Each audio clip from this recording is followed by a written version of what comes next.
잘 듣는 회원님들 안녕하세요. 말 많은 소녀입니다. 우와 클랩 클랩 클랩 클랩 클랩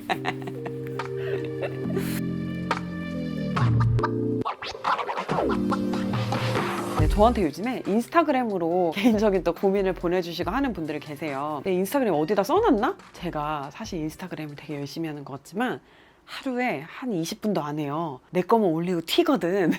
그래서 댓글이나 좋아요 이런 것도 못 눌러줄 때가 많고 DM도 막 이렇게 와 있으면 이렇게 막 확인만 하고 이게 다 내용을 잘 못 읽는 경우도 많아요. 개인적인 고민 상담 이런 걸 제가 놓칠 수도 있다는 점 참고해 주시고, 혹시 저한테 DM 씹혔다 상처받지 마세요. 제가 원래 그런 인간이에요. 제 잘못이에요. 그냥 여러분들이 이런 고민이 있을 것 같다라는 거를 이렇게 제가 추측해서 항상 이제 영상을 만드는 거니까, 공유하고 싶고 이렇게 이야기로 나누고 싶은 고민이 있으면은 댓글로 남겨주시면 좋을 것 같아요. 그리고 제가 대답을 안 하더라도 누군가 현자가 나타나 저보다 더 좋은 대답을 달아주기도 하더라고요. 오늘 제가 할 이야기는요, 이런 분들이 요즘 좀 많은 것 같아요. 지금 우리가 코로나를 1년 반 정도 이렇게 겪어왔잖아요. 예전에 이제 당연했던 뭐 등교, 출근 이런 것들도 이제 많이 좀 줄거나 사라지기도 하고, 사람과의 관계도 예전만큼 이게 좀 원활하지가 않다 보니까 고립됐다고 느끼시는 분들도 많은 것 같고, 예전에는 이렇게 길거리에 있는 사람들을 보면서, 친구들이 사는 모습을 보면서 내가 지금 괜찮은가? 내가 잘 살고 있나? 던져볼 어떤 비교 대상이 있었다면, 요즘에는 좀 고립이 되다 보니까 내가 좀 잘 살고 있는 건가? 이런 거에 대해서 확신을 못 하시는 분들이 꽤 많은 것 같아요. 아니 이 사람들아, 비교당하지 말고 나답게 사는 게 좋다. 이거 우리 다 알고 있잖아요. 근데 또 이제 우리가 또 사람이어가지고 또 그렇게 또 비교를 해야 안심이 되죠. 내가 지금 한 몇 위 정도 하고 있나 요거를 이제 알아야 안심이 되는, 참 우리 좀 이상한 거에 길들여진 것 같아요. 어쨌든 이런 마음이 들 때 우리가 이걸 좀 어떻게 이겨내보면 좋을까, 이런 얘기를 해보면 좋을 것 같아요. 제가 예전 영상에서도 말씀을 드린 적이 있었는데요, 저는 이렇게 막 취업할 때 내가 지금 여기서 몇 등인가 그거를 좀 재는 병이 있었어요. 방송국 시험을 많이 봤으니까 카메라 테스트 시험 들어가는데 보통 이제 뭐 5명에서 10명 정도가 한꺼번에 들어가요. 그럼 한 조에서 1명 이상 합격자가 나오기가 어렵단 말이에요. 그러니까 나보다 괜찮은 애들이 있나? 이런 것도 이제 살펴보게 되고, 그리고 대기실에 이렇게 막 사람들 많이 앉아 있으면 와, 이렇게 지금 짱짱한 애들 사이에서 내가 지금 뭘 할 수 있겠어? 이런 걸 이렇게 보면서 좀 현실을 좀 파악하는 시간이 있기도 했던 것 같아요. 확실히 저는 이렇게 T형이 맞는 것 같은 게, 여기에서 내가 지금 10명 중에 9위구나 어떡하지? 여기서 끝나는 게 아니고 내가 10명 중에 9위구나, 그럼 나 어떻게 해야 순위를 더 올릴 수 있지? 약간 이렇게 생각을 하는 것 같아요, 저는. 그래서 이런 좀 자극제가 된다면 어떤 열등감이나 이런 것도 좀 좋은 게 아닐까? 라는 생각이 종종 들기도 해요. 그리고 아마 대부분의 여러분들이 외부 자극이 필요해서 이 비교 대상을 좀 계속 찾는 것 같기도 하고요. 제가 예전에 이제 되게 뭐 이렇게 뭐 취업이라든지 아니면은 앞으로 어떻게 살지 이런 고민이, 진로 고민이 되게 많았을 때 또 한 지인이 저한테 그런 얘기를 해줬었어요. 내가 열심히 사나? 열심히 안 사나? 이런 생각을 자꾸 하게 된다면 그때는 열심히 사는 게 맞다는 거예요. 열심히 안 살면 자기가 알거든요. 나 지금 망했다. 그래서 좀 이렇게 잘 살고 있나의 의심을, 이렇게 좀 내적 갈등, 혼자서 내가 지금 여기 어느 정도에 와 있나 이제 의심을 하시는 분들이 또 있을 것 같고, 또 이제 좀 다른 유형으로 밖에서 나쁜 얘기를 들은 거야. 아니면 내가 지금 좀 평판이 뭔가 안 좋아지고 있는 것 같은데, 내가 지금 약간 친구들 사이에서 약간 씹히고 있는 것 같은데 이런 식으로 이제 망상이 시작되신 분들 있죠. 이런 분들도 사실 내가 난 지금 남들한테 욕먹고 있지만 나는 지금 내 길을 가고 있어 라고 생각을 한다면 이 고민 아예 안 하시겠죠. 근데 내가 지금 잘 하고 있는 짓인지 아닌지 이게 헷갈리는 거죠. 그러니까 이제 남의 말에 좀 예민해질 수밖에 없는 것 같아요. 전 일단 남의 평판 자체가 별로 중요한 것 같진 않아요. 세상이 평판이 좋은 사람들이 성공을 하고 그런 사람들이 뭔가 굉장히 선두에 서서 나가는 것 같지만 그렇지 않아요, 여러분. 연예인들도요, 누구나 다 좋아하는 연예인도 있지만 그렇지 않은, 그냥 약간 욕만 먹는 연예인도 TV 계속 나오잖아요. 그러니까 사실은 어떤 사람을 보고 싶어 할 때는 그 사람이 가진 화제성이 좋은 게 아닐까라는 생각을 저는 종종 하거든요. 그러니까 첫 번째 우리가 좀 명심해야 되는 게, 꼭 좋은 말을 듣는다고 해서 내가 성공한 사람이 된다거나 뭐 꼭 그런 건 아니라는 거, 일단 이거는 알아두셨으면 좋겠어요. 근데 그럼에도 불구하고 우리 좀 이제 인정 욕구가 기본적으로 인간이기 때문에 어쩔 수 없이 있잖아요. 그리고 내가 관계를 하는 사람들은 호감이라든지 어쨌든 좀 좋은 마음이 있기 때문에 계속 관계를 지속을 하는 건데, 내가 좋아하는 사람들에게는 당연히 좀 좋은 이야기를 듣고 싶어 하는 게 인지상정이 아닌가 하는 생각이 들어요. 하지만 내가 나의 행동은 컨트롤 할 수 있죠. 할 수 있나? 어쨌든 나의 행동을 컨트롤할 수 있다고 치고 남의 행동을 컨트롤할 수 있나요? 우리도 남의 말대로 이렇게 움직여주지 않듯이 남도 당연히 우리가 그 사람 생각이라든지 행동을 컨트롤할 수 없어요. 즉 그 사람이 날 좋아하든 싫어하든 이거는 내가 뭔가 조종할 수 있는 게 아니라는 거예요. 근데 대부분의 사람이 내가 얘한테 잘해주고 내가 얘한테 뭐 진심을 보이고 내가 얘한테 친절을 베풀고 그러면 이제 나를 좋아할 거라고 굉장히 착각을 하죠. 이 평판이 좋다는 게 내가 성공한 사람이라는 걸 의미하지도 않고 사람마다 누군가를 좋아하거나 싫어하는 포인트가 다르기 때문에 남의 생각을 내가 일단 컨트롤할 수가 없어요. 그리고 평가라는 거는 그 사람이 본 굉장히 단면적인 모습만을 가지고 얘기를 하는 거잖아요. 그러니까 어떤 사람이 나를 보고 평가를 했다고 해서 그게 나의 전부가 아니기 때문에 평판에 일단은 민감할 필요는 없다고 생각을 해요. 그게 나에게 직접적인 피해를 주지 않는 이상은. 나에 대한 잘못된 정보 때문에 뭐 상사가 뭐 고가 점수를 안 좋게 준다든지 이런 거는 이제 적극적으로 해명을 하고 뭔가 자료를 제시해서 나 아니다라는 걸 하는 게 맞지만 그냥 그 외의 것들 그냥 이런 가벼운 소문들 예를 들면 와, 저 사람 행실이 안 좋대 라는 평판에 대해서는 저는 크게 대응할 의미는 없다고 보는데 야, 저 사람이 돈을 횡령하고 있대 뭐 이런 거에 대해서는 적극적으로 대응할 필요가 있는 거잖아요. 그리고 야, 저 사람 진짜 싸가지 없대 대응할 필요 없죠? 야, 저 사람 업무 자꾸 메일 누락하고 자기가 대답하고 싶은 것만 선택적으로 대답한대 이런 건 좀 대응할 가치가 있는 거죠. 그리고 뭐 친구들끼리도 야, 얘 완전 거짓말쟁이잖아 대응할 필요 없죠? 얘가 얘한테 사기쳤대 대응할 필요 있죠? 남들에게 어떻게 보일까가 좀 신경을 쓰일 때는 이런 점 좀 생각해 보시면 어떨까 싶어요. 그리고 갑자기 생각이 난 건데 가끔 그 평판을 전달해 주는 사람 있죠. 말하자면 약간 빅마우스 이런 애들 있잖아요. 입 싼 애들 있잖아요. 입 싸기보다는 뭐라 약간 이간질러들? 그런 애들 있잖아요. 예를 들면 A와 B가 뭐 있는데 이제 뭐 서로를 욕했다.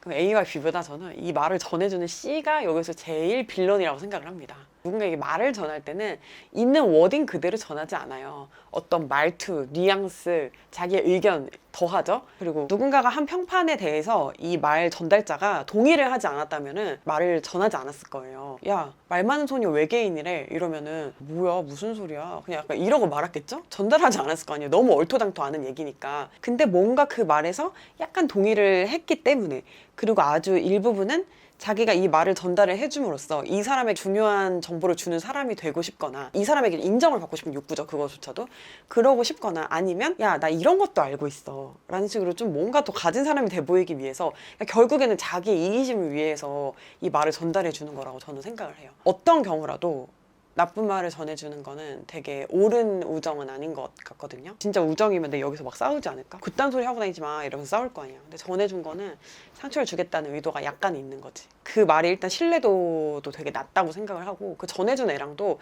되게 사이가 안 좋아질 것 같아요. 저는 회사나 이런 데서 말 전하는 거는 당연하죠. 정치질을 하는 거죠. 그건 의도가 다분하죠. 분란을 일으키겠다는 원소스를 말한 걸 내가 직접 들은 게 아니라면 이 전달자의 의견은 일단 싸그리 무시하셔도 된다고 봅니다. 평판을 좀 관리하기 위해서는 첫 번째로 말을 많이 하면 안 됩니다.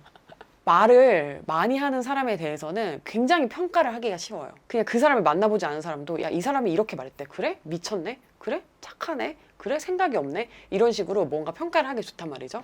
하지만 주변에 보실 때 이렇게 묵묵하고 좀 약간 말수가 없는 사람은 그 사람을 좋다 나쁘다라고 평가하기가 되게 어려워요. 그러니까 그 사람의 말의 내용이 평가 자료가 되기 때문에 말을 안 하면 약간 평가가 보류가 될 수가 있어요. 그러니까 좀 시간을 벌 수가 있는 거죠. 그리고 어찌어찌 평판 관리를 했는데도 억울하게 오해를 받을 수도 있고 아니면 나의 어떤 감출 수 없는 성향 때문에 사람들이 나를 싫어하거나 멀리하거나 뭐 이렇게 됐을 수도 있어요. 근데 그럴 때 굉장히 많이들 하시는 행동이 퇴사를 한다거나 그룹에서 떨어져 나오거나 진짜 상처를 받아가지고 막 우울증에 걸리거나 이런 식으로 극단으로 좀 치닫는 경우가 많은 것 같아요. 아까 우리 얘기한 대로 평판의 중요성에 대해서 다시 한번 생각을 해보세요. 이게 그렇게 중요한 일인가? 남의 말 사흘 못 간다는 옛말이 왜 있는 것인가?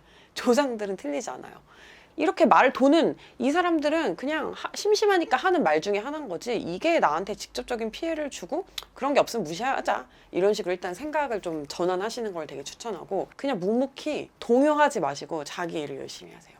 이거는 제가 무슨 책에서 본 것 같아요. 내가 지금 뭔가 일을 너무 많이 버린 것 같아. 내가 막 허풍을 많이 떨어놨어. 내가 거짓말을 많이 해놨어. 혹은 내가 말 전한 사람이 돼서 천하의 나쁜 년이 돼 있어. 그럴 때 이제 나의 할 일은 무엇인가? 그냥 그 일을 잊고 내가 해야 할 일, 지금 할 수 있는 일을 묵묵히 하시다 보면 또 그 안에서 새로운 공공의 적은 또 생기기 마련이고, 제 옛날에 좀 안 좋게 봤는데 요즘에 안 그러던데? 내가 좀 잘못 봤던 것 같아. 이렇게 평판이 바뀌기 마련이라는 거예요. 물론 시간은 꽤 걸릴 수 있겠고 그 과정은 좀 괴로울 수 있겠지만요.